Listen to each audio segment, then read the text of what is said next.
Here's another thing you should keep an eye out for when you're integrating. So for example, if you're being asked to integrate this from -1 to 1, keep an eye out for an even function multiplying with an odd function.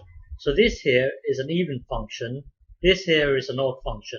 Now when you have an even function and you multiply with an odd function, you're always going to get an odd function. For example, look at this.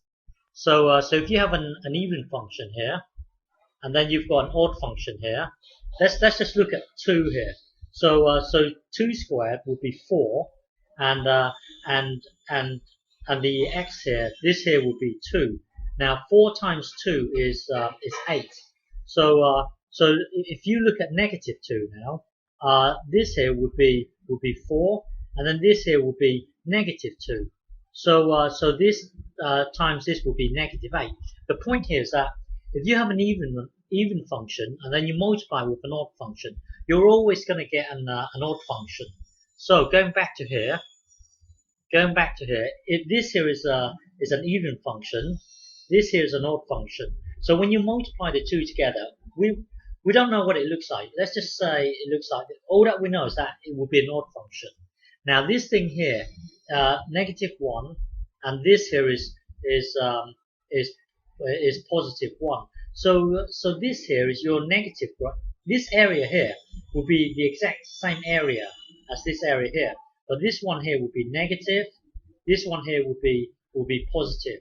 So when you integrate from -1 to 1, then of course they're going to cancel each other out. So overall the answer will be 0.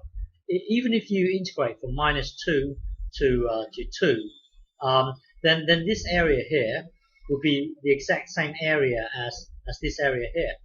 So these two, this here will be negative, this here will be positive. So the two will cancel each other out. Because, well, just remember when you're integrating, just keep an eye out for something. Keep an eye out for an even function, and then keep an eye out for an odd function. So when you have an even times an odd, you're always going to get an odd function. And then if these two are of the same distance from 0, then overall the answer would be 0. Okay, so keep an eye out for even, odd. When they multiply together, it's going to give you an odd function. Bear that in mind.